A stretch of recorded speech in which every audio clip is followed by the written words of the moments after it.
All right. So let's move forward. I just wanted to quickly point that. So right now we've talked about when it comes to Old Testament versus New, or more specifically, the Most High versus this Jesus character. We've talked about the Most High saying, only worship Him. Do not worship any other false gods. He kept saying, I. Nothing about this Jesus. The second point I was talking about was the mixing of seed. I kind of went all around the barn to mention that, but the mixing of seed. He never said that, right? He never said he wanted that. And I also talked about human sacrifice. He didn't want that either. But yet we're supposed to believe that the Most High allowed His Son to come into flesh and then be sacrificed. That's a human sacrifice. I know that you can try to ease it in your mind, well, it was men that killed this Jesus character, but no. In order for the Most High to allow all this to happen, He sacrificed His own flesh and blood. But He told us in several passages throughout our history book that thought process of sacrificing children never came into His mind. And again, I keep saying it over and over again, Malachi 3 verse 6, His ways do not change. All right, let's quickly talk about the Lord's Supper. And that's when I was jumping to Matthew. All right, let's do this quick. So in Matthew chapter 26, we're going to go to 26, verse 26 through 29. All right, so now we're at the Lord's Supper, and it says, as they were eating, Jesus took bread and blessed it and brake it and gave it to the disciples and said, take, eat, this is my body. And He took the cup and gave thanks and gave it to them, saying, drink ye all of it, for this is my blood of the New Testament, which is shed for many for the remission of sins. But I say unto you, I will not drink henceforth of this fruit of the vine until that day when I drink it new in my Father's kingdom. Now He's telling us to drink, but He can't drink. But this is what I want to focus on. He said, drink it. Drink all of it. For this is my blood of the New Testament. Drink my blood. All right. Now, without thinking about it, this goes against the Most High's commandments as well, but we never question it, right? And I know it's just a reference in the communion or whatever the case may be, or whatever these churches are doing now. But I think it's safe to say that we don't have to argue about whether we're supposed to eat or emulate we're eating human flesh. Although the Most High did not want us to do this, we as humans, we're doing this. We were doing this in times of the Old Testament, and this was an abomination unto the Most High. What do Christians and Catholics do during communion? They emulate eating flesh. They emulate this drinking of blood. I've heard plenty of pastors say there's a reputation of the blood of life. It's one thing to give a hungry person food and another thing to emulate cannibalism, right? I will focus on what the Most High has to say about consuming blood and eating things, excuse me, which He has told us not to consume. Chapter 3, verse 17. My bad. Anyway, Leviticus chapter 3, verse 17.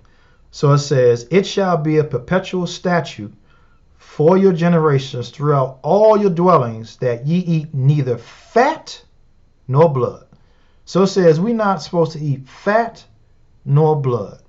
All right. I know some people eat fat. You get that thing grilled up, cooked up, tastes good. But according to Leviticus, we're not supposed to eat that. But my main focus here is we're not supposed to be eating the blood of the sacrifices. All right. So during that Last Supper, Jesus was supposed to be sacrificed, and He said, drink my blood. Here's a commandment that tells us, Don't be drinking blood. I know. The naysayer is going to say, well, that's not actual blood. We're drinking wine. But you are emulating. You're emulating that act. All right. Let's go to Leviticus 7. Chapter 7, verses 26 and 27. All right. So it says, moreover, ye shall not eat no manner of blood, whether it be of fowl or of beast, in any of your dwellings. Whatsoever soul it be that eateth any manner of blood, even that soul shall be cut off from his people. Right? And again, I get it. You're not actually drinking blood, but when you go back to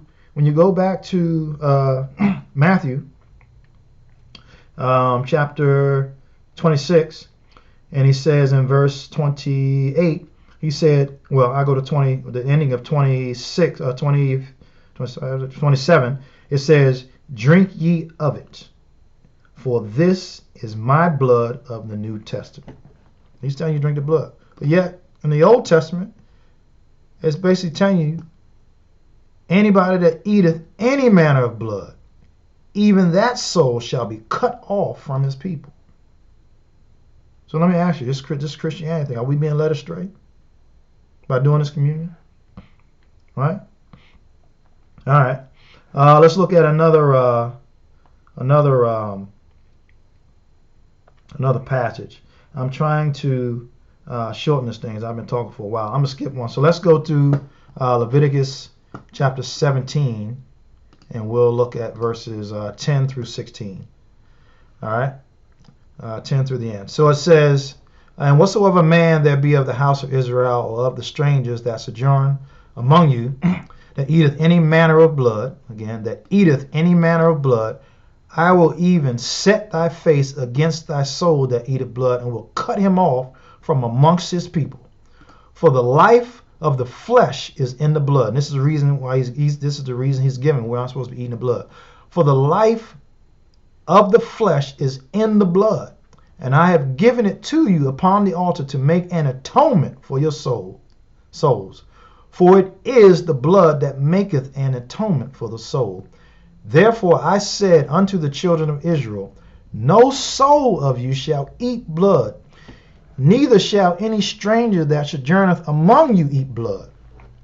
And whatsoever man there be of the children of Israel, or of the strangers that sojourn among you, that hunteth and catcheth any beast or fowl that may be eaten, he shall even pour out the blood thereof and cover it with dust. Throw that blood out. Don't be ordering no rare stuff. You know, sometimes people cook it rare, blood still laying on the plate. I don't think we're supposed to be touching that. All right, so verse 14, for it is the life of all flesh. The blood of it is for the life thereof.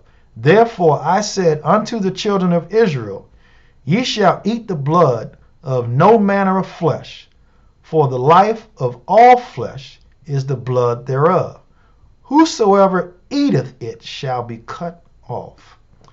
Every soul that eateth that which died of itself, or that which was torn with the beast, whether it be one of your own country or a stranger, he shall both wash his clothes and bathe himself in water, and be unclean until the evening. Then shall he be clean. But if he wash them not, nor bathe his flesh, then he shall bear his iniquity. So basically, if you touch blood of something that's died, wash your clothes, wash yourself, you'll be unclean until the evening. But basically, verses 10 through 14, he's saying, don't be eating that blood. Don't be eating that blood. But let's see what Jesus has to say concerning this whole thing. Let's go to Matthew 15. And if I remember correctly, let's look at the twisting of words here, because I think the question starts off one way and it kind of goes to another. All right, so in Matthew 15, and it said, then came to Jesus scribes and Pharisees, which were of Jerusalem, saying, so these are supposed Israelites or Hebrews. So they came unto this Jesus character. right? And they're saying, why do the disciples transgress the tradition of the elders? For they wash not their hands when they eat bread. All right, so the question here is, why do they not wash their hands or clean themselves? So we're just talking about good hygiene, right? All right, well, here we go. Here's the answer. But he answered, this Jesus character, and said unto them, why do ye also transgress the commandment of the Most High by your tradition? For the Most High commanded, saying, honor thy father and thy mother, and he that curseth father or mother, let him die the death. But ye say, whoever shall say to his father or his mother, it is a gift, by whatsoever thou mightest be profited by me, and honor not his father or his mother, he shall be free. Thus hath ye made the commandment of the Most High of none effect by your tradition. All right, so the question was about washing your hands, and Jesus is supposedly talking about honoring your mother and father. All right, now he says in verse 7, ye hypocrites, well did Esaias prophesy of you, saying, this people draweth nigh unto me with their mouth, and honoreth me with their lips, but their heart is far from me. All right, but in vain they do worship me, teaching for doctrines the commandments of men. Verse 10, and he called the multitude and said unto them, I lost my place. And he called the multitude and said unto them, hear and understand. Not that which goeth into the mouth defileth a man, but that which cometh out of the mouth, this defileth a man. Let me read that again. Not that which goeth into the mouth defileth a man, but that which cometh out of the mouth defileth a man. Then came his disciples and said unto them, knowest thou that the Pharisees were offended after they heard this saying? So it's basically saying the Pharisees were offended by this, because the Pharisees are thinking about the old law. Now, I'm not trying to say the Pharisees in this particular instance or whatever was going on, they were just men, but they definitely knew the Levitical law. They knew that anything that the Most High told us we are not to touch in terms of eating, and we eat it, it defiles us. I just read you a passage. But here, Jesus is saying it's not what goes into the mouth that defiles you, but it's what comes out of your mouth. So it's a play on words, right? So now to answer the disciples, he said, but he answered and said, every plant which my heavenly Father hath not planted shall be rooted up.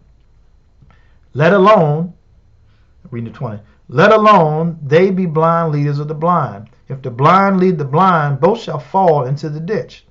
Then answered Peter and said unto him, declare unto us this parable. And Jesus said, are ye also yet without understanding? Do not ye understand that whatsoever entereth in at the mouth goeth into the belly, and is cast out into the drought? So whatever you consume, your body will eventually get rid of. But those things which proceed out of the mouth come from the heart, and they defile the man. For out of the heart proceed evil thoughts, murders, adulteries, fornications, thefts, false witness, blasphemies. These are the things which defile a man. But to eat with unwashen hands defileth not a man. Now, there are some play on words here, right? Because even Peter and the disciples were thinking the same things that the Pharisees were thinking, right? So again, it started with the washing of hands, right? And I guess the tradition was to wash your hands. And then it quickly twists into what goes into your mouth. It does not defile you. And the Pharisees were scratching their heads, and even the disciples were asking, well, whoa, what do you mean by that?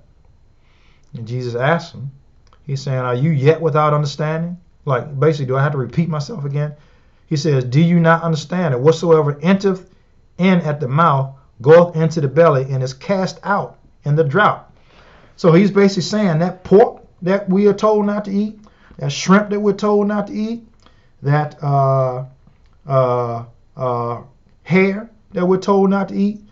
He said that stuff's going to be cast out. And yes, that's the human function of our body. We eat, and for the most part, whatever we eat, our body will get rid of.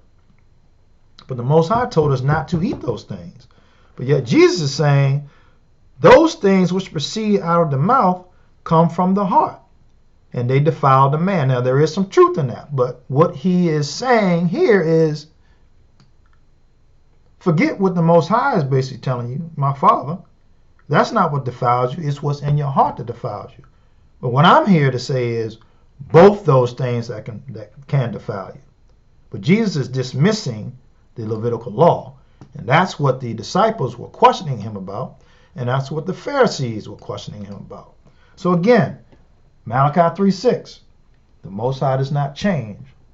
But this Jesus character is basically saying, whatever you put in your mouth, that's not what's defiling you. What defiles you is your heart. And there's truth in that. But he's completely dismissing what the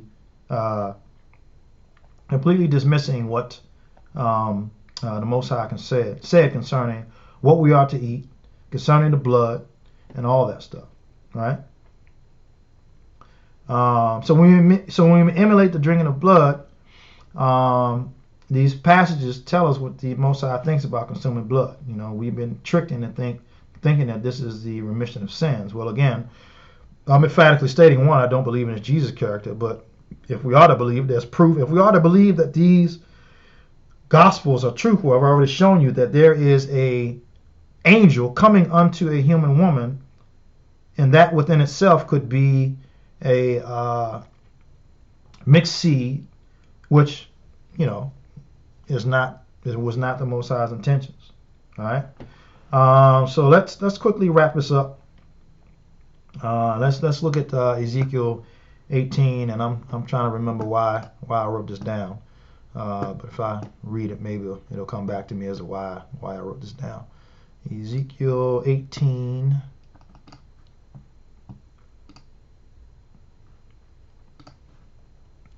And verse 20.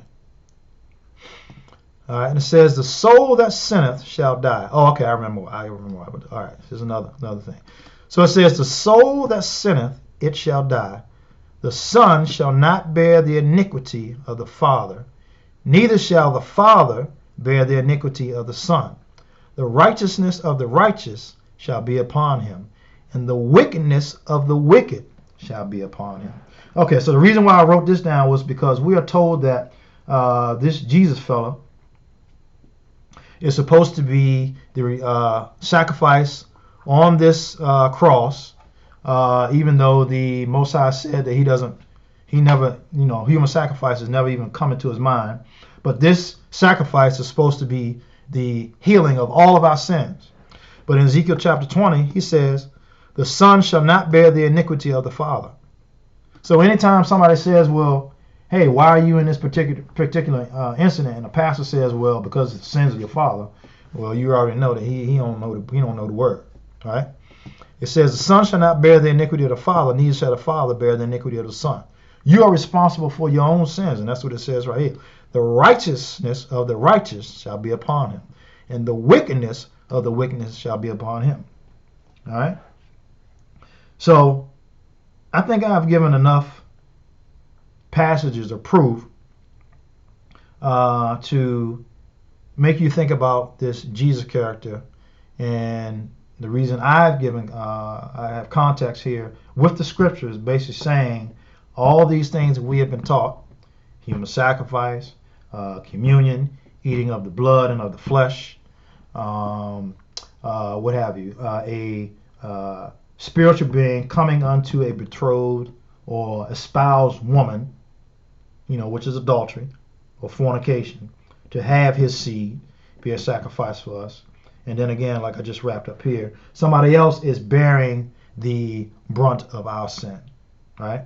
So I've given plenty of reasons why I believe that this is not only false doctrine, but the New Testament is a rewrite or a diversion from the Most High to this other false god, and it's taken over the world. It's been brought on by the Catholic Church, but these are topics that I want to discuss later. But I just quickly wanted to, I know it wasn't quick, but I wanted to kind of get the ball rolling, the Old Testament versus New, or more specifically, the Most High versus Jesus. Thanks for listening, and see you next time.